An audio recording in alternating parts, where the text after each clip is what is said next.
Hey everyone, welcome back. हाजिर हूँ आपके लिए लेकर इस साल की one of the best love story, जिसका नाम है ड्राइंग क्लोजर। एक लड़की जिसके पास जीने के लिए सिर्फ 6 महीने बचे हैं और एक लड़का जिसके पास सिर्फ 1 साल है। इन्हें जब एक दूसरे से प्यार होगा तब क्या होगा, यही हम इस कहानी में देखेंगे। एंड ट्रस्ट मी दोस्तों, इसकी एंडिंग बहुत इमोशनल है। Now with no further delay, let's begin. कहानी की शुरुआत होती है अकीतो नाम के एक बंदे से। वो एक हॉस्पिटल की छत पर खड़ा था। वहां पर खड़ा रोते हुए वो अपने फोन को देखता है। उस पर एक क्वेश्चन लिखा था, मरने का सबसे आसान तरीका क्या है? जवाब होता है एक बिल्डिंग से कूद जाना। फिर हम देखते हैं वो यही करने आगे बढ़ रहा था कि तभी उसे थोड़ी दूर बैठी लड़की की आवाज आती है। वो वहां जाता है और हम देखते हैं वो लड़की कुछ ड्रॉ कर रही थी। अकीतो कहता है ये बहुत ही सुंदर कलर्स हैं। वो लड़की मुड़कर उसे देखती है एंड तभी वो कहता है मैं इन फेबर कैस्टल पेंसिल कलर्स की बात कर रहा हूँ। ये मुझे भी चाहिए थे, लेकिन एक्सपेंसिव होने की वजह से मैं खरीद नहीं पाया। तभी वो पूछता है तुम क्या बना रही हो? वो कहती है हेवन। वो पूछता है मतलब? जिस पे वो लड़की बताती है जहाँ मैं जल्दी जाने वाली हूँ। फिर वो उसे पूछती है तुम यहाँ क्या कर रहे हो? क्या तुम उस रेलिंग से कूदने वाले थे? वो कहते नहीं नहीं। तभी वो कहती है मैं मजाक कर रही हूँ, लगता है तुम किसी से मिलने आए हो। वो कहता है हाँ, एक दोस्त थे। फिर वो कहता है मुझे नहीं लगता तुम्हें हेवन जाने को लेकर ऐसा मजाक करना चाहिए। जिस पे वो कहती है नहीं, मैं सच में जाने वाली हूँ। 6 मंथ्स में मैं मर जाऊंगी। मेरा जन्म एक रेयर इलनेस के साथ हुआ था जो लाखों लोगों में किसी एक को होता है। वो कहता है ओह। जिस पे वो लड़की कहती है तुम शॉक नहीं हुए? फिर अकीतो जाने लगता है। अचानक रुक कर वो पूछता है तुम्हें क्या डर नहीं लग रहा मरने से? वो कहती है मुझे पहले से ही इस बात का पता है कि मेरे पास ज़्यादा समय नहीं है। मैं बस यही सोच रही हूँ ऊपर हेवन से नीचे देखकर कैसा लगेगा। शायद वो इस हॉस्पिटल में कैद होने से तो बेहतर होगा। हेवन अच्छा ही होगा, है ना? इसके बाद अकीतो घर आ जाता है, पर उस लड़की की कई बातें उसके दिमाग से जा नहीं रही थी। सुबह स्कूल जाने का समय था तो उसके पेरेंट्स उसे बुलाते हैं। तभी चलते हुए उसे जोर से चोट लग जाती है एंड ये देख उसे टीज करते हुए उसकी बहन नात्सुमी उससे कहती है अकीतो तुम इस दुनिया के सबसे अनलकी इंसान हो। ये बात उसके पेरेंट्स को थोड़ी पसंद नहीं आती। तभी वो उससे पूछते हैं क्या तुम एक नया आर्ट पैलेट लेना चाहोगे? वो कहता नहीं, ये पैसे की बर्बादी है। अब मेरी जगह नात्सुमी को उसकी मनपसंद चीज दिला दो।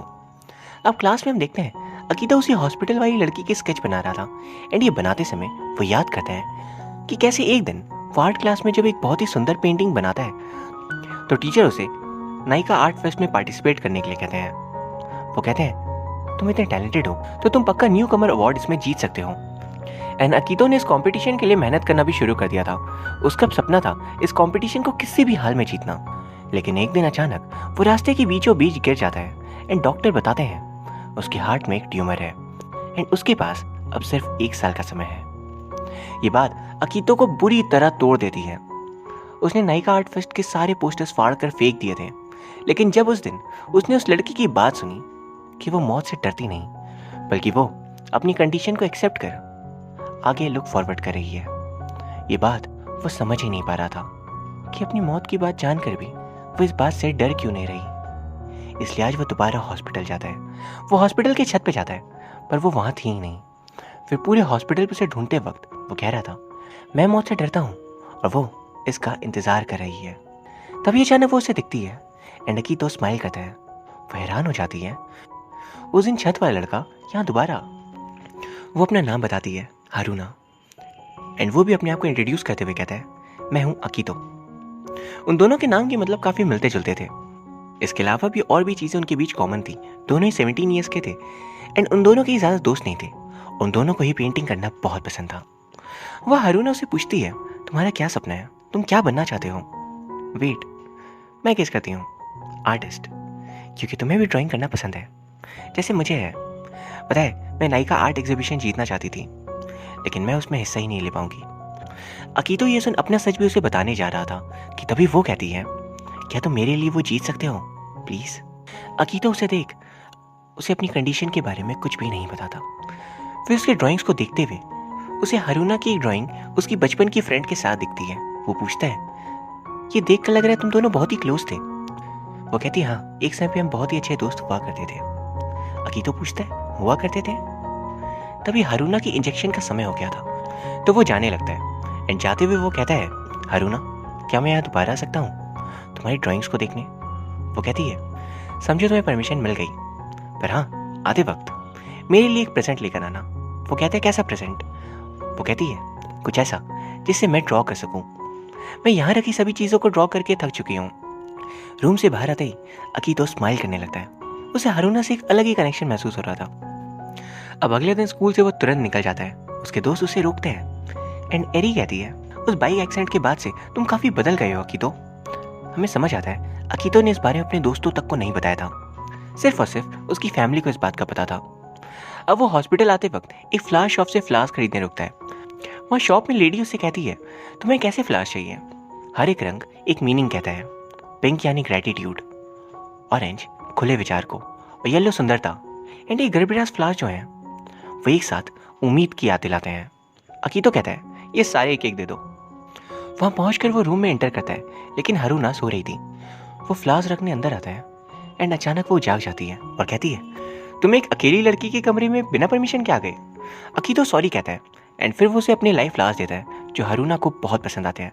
वो कहता है, इन फूलों का मतलब होता है उम्मीद। तभी वो कहता है, सॉरी मुझे शायद ये अभी नहीं कहना चाहिए था। जिस पे वो कहती है, कोई बात नहीं। पता है इलनेस एक जादुई शब्द है। मैंने आज तक जिसे भी अपनी इलनेस के बारे में बताया वो मुझसे दूर चला गया, सिवाय एक के। फिर वो उससे पूछती है, क्या तुम कुछ पीना चाहोगे? तभी हेड नर्स वहाँ उसे देख हैरान हो जाती है। कितने महीनों में पहली बार कोई हरुना से मिलने यहाँ आया है। वो कहती है, हरुना के फिजिकल एग्जाम का भी समय है। तो अकीतो जाने लगता है, जिस पे हेड नर्स उससे कहती है, क्या तुम प्लीज़ यहाँ दोबारा आ सकते हो? वो कहता है, मैं ज़रूर आऊँगा। अब स्कूल में वो आर्ट क्लास जाता है, जहाँ उसके सीनियर उसे देख कहते हैं, अकीतो तुमने नाइका आर्ट एग्जीबिशन में पार्ट लेना कैंसिल कर दिया, लगता है तुम भाग रहे हो। तभी वो उनसे पूछता है, क्या आप आउबा जूनियर स्कूल से हो? वो कहते हैं, हाँ।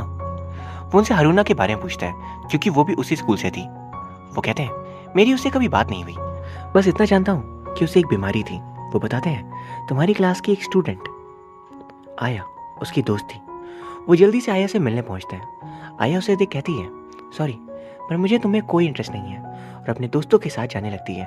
अकीतो कहता है, मुझे तुमसे कुछ और पूछना है। तभी आया कहती है, अच्छा ऐसी बात है तो डायरेक्ट बताते ना। अब वो अकेले में उसे हरुना वाली बात बताता है कि वो हॉस्पिटलाइज्ड है एंड उसके पास सिर्फ 6 महीने हैं, तो क्या वो प्लीज़ उससे मिलने आ सकती है? लेकिन आया वहाँ किसी कारण से मना कर देती है। वो कहती है, जब से मैं हाई स्कूल आई हूँ तब से मैं उससे नहीं मिली एंड मुझे नहीं लगता वो मुझसे मिलकर खुश होगी, और वो चली जाती है। अकीतो घर आकर इसी बारे में सोच रहा था कि एक लड़की हॉस्पिटल में बंद है, इस इंतजार में कि शायद कोई उससे मिलने आ जाए, पर कोई नहीं आता। घर पे मॉम कहती है, मैंने सुना है अब तुम आर्ट क्लास नहीं जाते, तुम्हारी दोस्त एरी ने बताया। तुमने उन्हें अपनी कंडीशन के बारे में कुछ भी नहीं बताया ना? वो कहता नहीं, मैं उन्हें परेशान नहीं करना चाहता। फिर उसके फादर उसके पास आते हैं। वो जानते थे कि उनके बेटे के पास अब सिर्फ 1 साल है। उसके साथ एक ट्रिप पे जाना चाहते थे, एक फैमिली ट्रिप पे। जो पल बचे हैं वो एक साथ बिताना चाह रहे थे। लेकिन अकीतो कहता है, डैड कुछ भी नॉर्मल नहीं है एंड मैं नॉर्मल लोगों के जैसे ट्रिप पे नहीं जा सकता। अब अगले दिन अकीतो हॉस्पिटल पहुंचता है। वहाँ पर वो देखता है तो एक लड़की के सारे दोस्त उसे हॉस्पिटलाइज देख उससे मिलने आ गए थे। एंड हरुना को ये देख बुरा न लगे तो वो कहता है, यहाँ बहुत शोर है तो चलो ऊपर चलते हैं। वहाँ पर वो हरुना से पूछता है, क्या तुम किसी से मिलना चाहती हो, जैसे कि तुम्हारी ड्राइंग वाली दोस्त? तभी वो कहती है, मेरे फादर से। वो पूछता है, क्या वो तुमसे मिलने नहीं आते? वो बताती है, मैं उनसे 5 सालों से नहीं मिली। उन्हें घूमना बहुत पसंद था, कैंपिंग, ट्रैकिंग, ये सब। एंड उन्हें एक ऐसा बच्चा चाहिए था जो इसमें उनका कंपेनियन बने, लेकिन उन्हें मैं मिल गई जो अपने जन्म से ही ऐसी है। अब लौटते समय वो हेड नर्स से रिक्वेस्ट करता है कि आप प्लीज़ हरुना के मॉम एंड डैड को उससे मिलने बुला सकते हो। वो अकेली है, एटलीस्ट उसे कोई मिलने आएगा। वैसे क्या उसकी मॉम जिंदा है? उसने उनके बारे में कुछ बताया नहीं। तभी हेड नर्स कहती है, उसकी मॉम तुम्हारे सामने खड़ी है। वो हैरान रह जाता है। तभी वो बताती है, उसके फादर इस दुनिया में नहीं है। फिर मिसेस साकुरा बताती है, मैं पहले से ही नर्स थी एंड हरुना का तब जन्म हुआ था। उसके फादर अपनी बच्ची से बहुत प्यार करते थे एंड हरुना अपने फादर के साथ एक ट्रिप पे जाना चाहती थी, क्योंकि उसके फादर का ये सपना था अपने बच्चे के साथ ट्रिप पे जाना। हरुना ने अपने फादर के लिए उस दिन अपनी खराब तबीयत के बारे में उन्हें नहीं बताया, लेकिन रास्ते में वो बहुत बीमार होने लगी और तभी फादर ये देख बहुत घबरा जाते हैं एंड तभी अचानक एक ट्रक आकर उन्हें उड़ा देता है। हरुना तो बच जाती है, लेकिन फादर के एक्सीडेंट में मौत हो गई थी। हारून आज तक उसका जिम्मेदार खुद को मानती है। उसे लगता है काश वो भी उस एक्सीडेंट में मर जाती। इस बारे में सुन अकीतो एकदम शॉक रह गया था। फिर घर पर वो अपने पेरेंट्स को बात करते हुए सुनता है। उसकी मॉम उसके डैड से कह रही थी अकीतो एकदम नॉर्मल रहने लगा है, उसे देख ऐसा लग ही नहीं रहा, उसे अपनी कंडीशन का पता है। वहाँ उसकी मॉम एंड डैड और दूर खड़ा वो तीनों बहुत इमोशनल हो गए थे। अब अगले दिन बस स्टॉप पे अकीतो एरी को देखता है, पर पीछे से उसका दोस्त शोता आ रहा था, तो वो उन्हें परेशान करने नहीं जाता। फिर फ्लास लेने वो फ्लास शॉप जाता है। वहाँ वो लेडी कहती है तुम रोज आ रहे हो, जरूर किसी खास के लिए है, तो 5 की जगह 6 ले जाओ। वो कहती है 6 गड़बड़ास का मतलब होता है मैं तुमसे प्यार करने लगा हूँ। वो मान जाता है। वह हारूना उसे अपने नया फ़ोन दिखाती है जो मदर ने उसे गिफ्ट किया था। वो कहता है तुम्हारी मदर हेड नर्स है ना? वो कहती है लगता है तुम्हारी उनसे बहुत सारी बातें हुई हैं। फिर वो पूछती है आज एक एक्स्ट्रा फूल, जिस पे वो कहता है फ्लावर वाली लेडी ने रेगुलर देखकर मुझे बोनस दिया है। अब वो उसे पूछती है तुम्हारे दोस्त हैं? वो कहता है ज़्यादा नहीं। वो पूछती है कोई गर्लफ्रेंड? जिस पे वो कहता है गर्लफ्रेंड नहीं पर एक लड़की है, वो मेरी अच्छी दोस्त है एरी, और एक लड़का है शोता वो भी। जिस पे हारूना कहती है अच्छा वन साइडेड है क्या? शायद एरी के लिए तुम उस दिन टेरेस पे खड़े थे।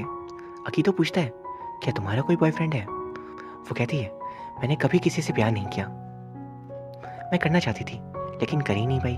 एक इंसान जिसके पास सिर्फ कुछ ही वक्त बचा हो, उसके लिए कितना मुश्किल है किसी से प्यार करना। वो कहती है अकीतो मैं चाहती हूँ तुम एक लंबी लाइफ जियो और बहुत खुश रहो, एंड मैं तुम्हें हेवन से देखकर खुश होंगी। क्या तुम मेरी ये इच्छा पूरी करोगे? वो हमसे कहता है अब मैंने डिसाइड किया है मैं अपनी कंडीशन के बारे में हारूना को नहीं बताऊंगा, एंड जो भी समय मेरे पास बचा है वो हारूना को दूंगा।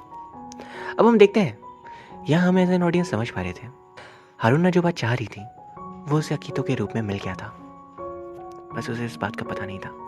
अब हम देखते हैं पहले वो सिर्फ हॉस्पिटल में बात कर पाते थे, पर फोन आने के बाद से हारूना अकीतो से घर पर भी बात कर पा रही थी। अकीतो उसे पूछता है क्या कोई ऐसी चीज़ है जो तुम करना चाहती हो या कहीं जहाँ तुम जाना चाहती हो? वो कहती है फायरवर्क्स, मुझे वो बहुत पसंद है, मैं जा तो नहीं सकती पर हॉस्पिटल से वो दिखता है तो मैं देखना चाहती हूँ। वो कहता है मैं भी तुम्हारे साथ उन्हें देखूंगा। जिस वो कहती है पक्का, तो ये वादा रहा 28 अगस्त मिलते हैं। वो फिर निकल जाता है क्योंकि आज उसे एरी और शोता के साथ फिल्म देखने जाना था। वो कहती है मूवी डेट? वो कहता है ऐसा कुछ नहीं है।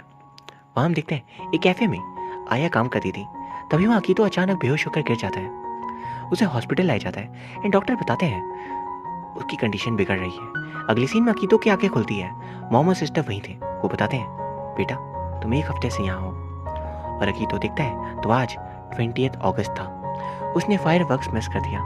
वो शाम को अपने कमरे से फायरवर्क्स देख रहा था एंड कॉल कर हारूना से वो माफ़ी मांगता है। जब हम देखते हैं हारूना फायरवर्क्स अकेले देखते हुए इमोशनल हो चुकी थी, उसकी आंखें नम थी। तभी वो कहता है मैं दिल से माफ़ी चाहता हूँ हारूना, मैंने वादा पूरा नहीं किया। अकीतो सच बताना चाह रहा था, लेकिन हारूना कहती है अकीतो मेरी एक बात हमेशा याद रखना, जिंदगी खुशी के साथ जीना, मैं तुम्हें ऊपर से खुश देखना चाहती हूँ। तभी वो कहते हैं हारूना अगले साल हम ये दोबारा देखेंगे और इस बार साथ में, तुम्हें कुछ नहीं होगा। न्यू ईयर तुम्हारा बर्थडे हम साथ मनाएंगे। कई बार ऐसे सिचुएशन में फाइट करके जीता जा सकता है, इसलिए हार मत मानो हारूना। इस पर वो कहती है अकीतो मैं तुमसे कुछ कहना चाहती हूँ। आई तो ये 5 वर्क जोर से होते हैं एंड उसकी आवाज़ इसमें दब जाती है। उसने उससे आई लव यू कहा था। अकीतो पूछता है तुमने क्या कहा? वो कहती है कुछ भी तो नहीं। अब अकीतो के दोस्तों को भी इस बारे में पता चल गया था क्योंकि वही उसे हॉस्पिटल लेकर आए थे, एंड वह हम नोटिस करते हैं उसे सेम हॉस्पिटल में एडमिट करवाया गया था जिसमें हारूना भी थी। तो मिसेस साकुरा उसे देख लेती है। वो उन्हें अपनी कंडीशन के बारे में बताता है एंड रिक्वेस्ट करता है कि प्लीज़ हारूना के इस बारे में मत बताइए, मैं नहीं चाहता कि वो जब मुझे उम्मीद से देखती है तो उसकी ये उम्मीद मेरे लिए दुख में बदल जाए और वो मेरे लिए टेंस्ड हो जाए। अब अकीतो हारूना की बचपन की बेस्ट फ्रेंड आया से मिल कहता है हारूना के पास सिर्फ 3 महीने हैं और ये भी है या नहीं पता नहीं, तो क्या आप तुम प्लीज़ सब कुछ भुलाकर उसे मिल सकती हो? प्लीज़, वो तुम्हारी दोस्त थी, उसके पास और कोई नहीं है। वो हॉस्पिटल पहुँच कर कहता है हारूना आई एम सॉरी, मैं उसे नहीं आया, पर देखो मैं किसे लेकर आया हूँ। आया उसे देखते ही गले से लगा लेती है एंड वहाँ पर ये दोनों दोस्त सालों बाद एक दूसरे से मिले थे, पर उनके बीच के इमोशंस अब भी वैसे ही थे। लौटते समय आया बताती है बचपन में हारूना हमेशा अकेली बैठती थी और कोई भी उससे बात नहीं करता था। एक बार मेरी उससे मुलाकात हुई, उसने मुझे अपनी कंडीशन के बारे में बताया एंड इसके बावजूद मुझे कोई भी फर्क नहीं पड़ा। हम कुछ ही पल में कनेक्ट कर गए। वो मेरी बेस्ट फ्रेंड थी एंड मैं उसकी। फिर हम कई सारा समय साथ बिताने लगे, लेकिन फिर मिडिल स्कूल के दौरान अपनी हेल्थ कंडीशन के कारण हारूना स्कूल मिस करने लगी एंड हमारे बीच दूरियां बढ़ गई। फिर अब ग्रेजुएशन डे आ गया, उसने ये भी मिस कर दिया। मैं उससे मिलने हॉस्पिटल गई, उसके लिए डिग्री की हूबहू ड्राइंग बनाकर, लेकिन वहाँ उसकी मुझसे लड़ाई हो गई। उसने कहा कि मैं उस पर एहसान जताने की कोशिश कर रही हूँ एंड हमारे बीच दोस्ती तो सालों पहले ही खत्म हो गई थी। और फ्लैशबैक में हम देख पा रहे थे कि हारूना आया से कहती है कि उसने उससे दोस्ती सिर्फ इसीलिए की क्योंकि वो उसकी तरह बनना चाहती थी। उसे भी आया की तरह नॉर्मल लाइफ चाहिए थी जो उसके पास नहीं थी। ये सुन आया रोते हुए चली गई थी, जिस पे अकीतो उससे कहता है, हो सकता है शायद वो तुम्हें खुद से दूर करना चाहती हो ताकि तुम अपनी आगे की लाइफ पे फोकस कर सको। हारूना के कारण वहाँ स्टक न रहो, क्योंकि जब आपके पास ज़्यादा समय नहीं होता तब आप ये बात अपने दोस्तों से खास कर छिपाना चाहते हो। आया कहती है, तुम ये बात इतने अच्छे से कैसे जानते हो? हमें समझ आता है उसने आया को अपनी कंडीशन के बारे में नहीं बताया था एंड यही कारण था कि वह हारूना को भी इतने अच्छे से समझ पा रहा था, क्योंकि उसने भी अपने दोस्तों को पहले इस बारे में नहीं बताया था। अब घर आकर फादर उसे बताते हैं एक नई सर्जरी है जिससे शायद वो ठीक हो सकता है, पर इसके लिए उसे किसी से भी मिलना बंद करना होगा, उसे स्कूल जाना छोड़ना होगा। पर अकीतो साफ इनकार कर देता है एंड फादर उसके चॉइस की रिस्पेक्ट करते हैं और कहते हैं, मुझे माफ़ करना बेटा, मैं बस अपने नज़रिए सब सोच कर कह रहा था, मैंने तुम्हारे बारे में सोचा ही नहीं, सॉरी। तुम जो फैसला लो उसमें हम तुम्हारे साथ हैं। अब हम देखते हैं अगले दिन जब अकीतो हारूना से मिलने पहुंचता है तो वहाँ पहले से आया आई हुई थी। वो कहता है, तुम यहाँ कैसे? वो कहती है, मैं तुम दोनों को डिस्टर्ब नहीं करूंगी, एंजॉय योर टाइम। वैसे तुम दोनों देखकर बहुत ही अच्छे लगते हो, जैसे एक दूसरे के लिए बने हो। जिस पे वो दोनों कहते हैं, ऐसा कुछ भी नहीं है। फिर अगले सीन में आया बताती है स्कूल में एक प्ले होने वाला है, snow white and the Prince. इस प्ले में बचपन में प्रिंस मैं बनी थी और हारूना स्नो वाइट, पर बीमार होने की वजह से वो नहीं आ सकी। ना ही उसने अपना रोल प्ले किया और ना ही वो इस प्ले को देख पाई। मैं चाहती हूँ तुम उसे इस बार अपने साथ लेकर आओ ताकि वो ये प्ले देख सके। अकीतो हारूना को इस बारे में बताता है और वो तैयार हो जाती है। उसकी कंडीशन बहुत ख़राब थी, लेकिन वो पूरी कोशिश करती है प्ले में जाने के लिए एंड अकीतो इसे लेकर वहाँ पहुँचता है। वो हारूना का पूरा ख्याल रखते हुए उसे अपने दोस्तों से मिलवाता है एंड वहाँ पर वो दोनों कई सारे मेमोरेबल मोमेंट्स साथ में बिताते हैं। तभी मिसेस साकुरा कॉल कर हारूना को बुला रही थी एंड हम देख पाते हैं हारूना की कंडीशन सच में ख़राब हो रही थी, पर वो प्ले देखे बिना नहीं जाना चाहती थी। जिसमें मिसेस साकुरा कहती है, एज ए हेड नर्स मैं बोलूँगी जल्दी वापस आऊँ, पर एज ए मदर मैं कुछ भी नहीं कहूँगी। मैं चुप हूँ। हारूना और अकीतो आया और सीनियर के प्ले को देखते हैं और उसके बाद आया हारूना के पास आकर कहती है, थैंक यू हारूना, तुम इसे देखने आई।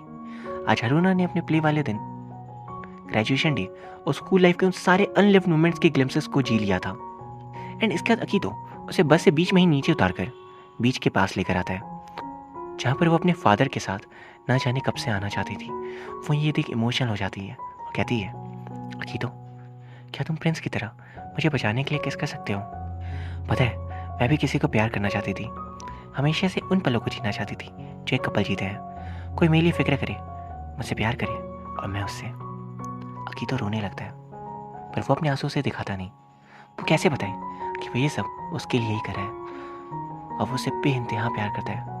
वो शब्बी का मतलब कुछ और समझ कर कहती है, अकीतो कुछ बोलो, सॉरी ये मजाक था, तुम्हें मुझे किस करने की कोई ज़रूरत नहीं है। वो कहता है, हारूना मैं तुम्हें कब से कुछ बताना चाहता हूँ, मुझे पहले लगा ये तुम्हें हर्ट करेगा इसलिए मैं चुप था। जिस पे वो कहती है, तो मत बताओ, बस मुझे इस मोमेंट को जीने दो। वो अपना सिर उसके शोल्डर्स पर रखती है एंड सीन में शांति छा जाती है एंड हम बस उन दोनों को देखते हैं।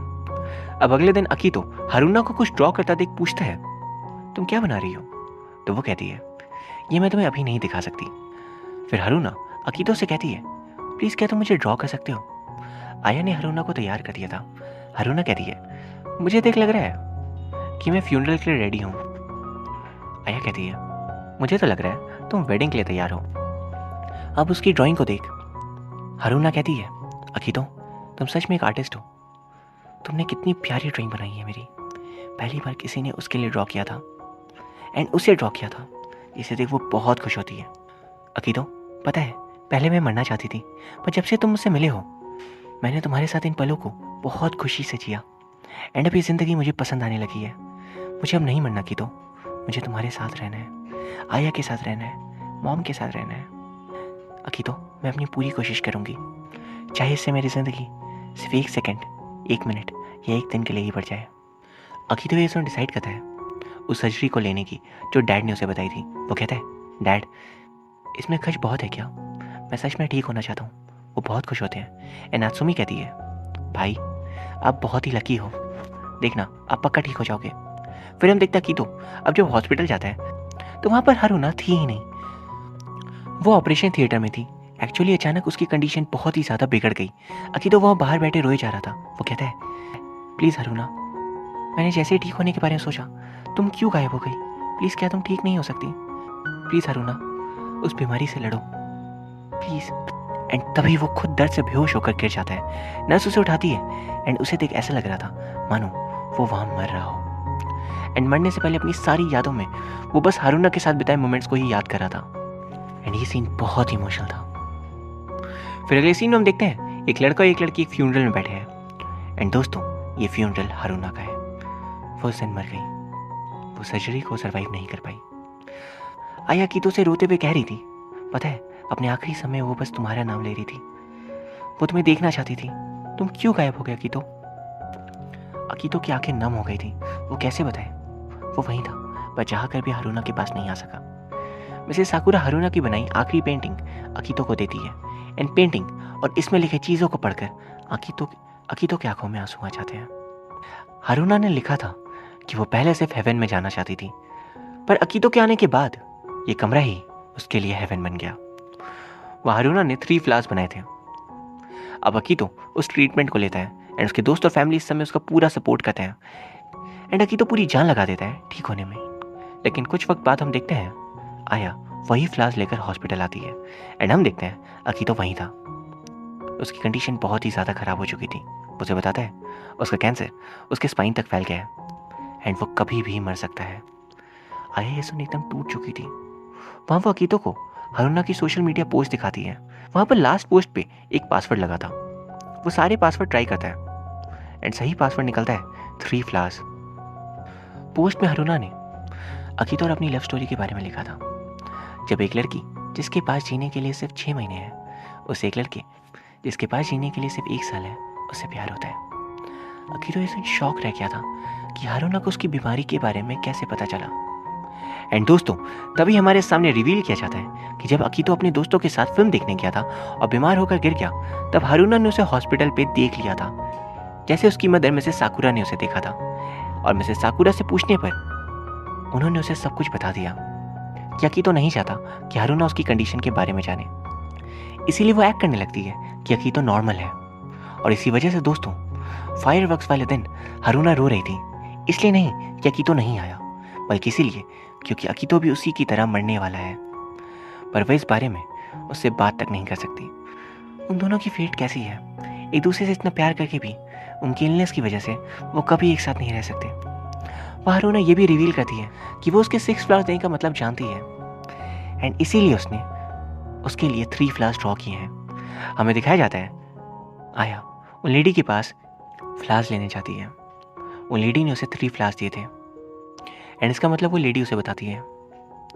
एंड यहाँ गूगल पे अकीतो सर्च करता है कि 3 फ्लावर्स का मतलब होता है आई लव यू। एंड अकीतो ये पढ़कर फूट फूट कर रोने लगा था।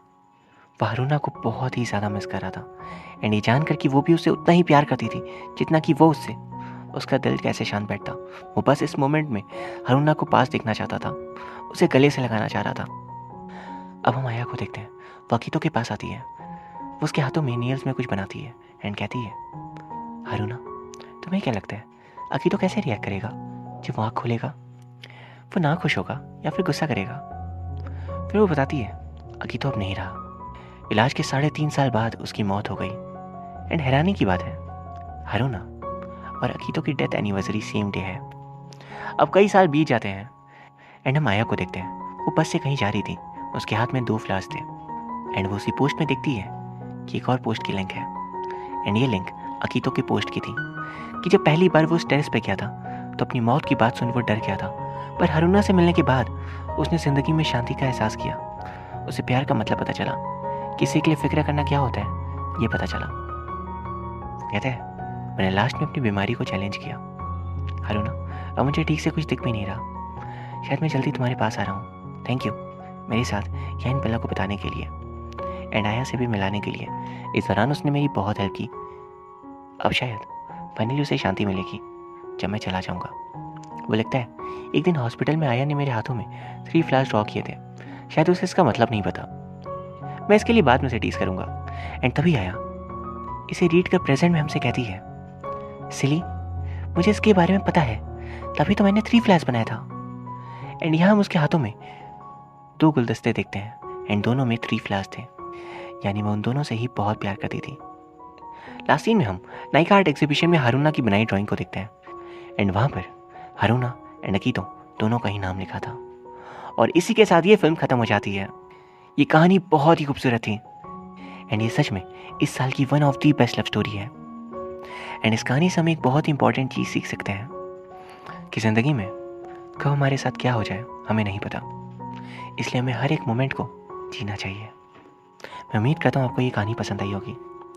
अगर हाँ देन प्लीज़ वीडियो को लाइक कर दीजिए एंड चैनल को सब्सक्राइब भी। Thank you very much for watching. See you soon.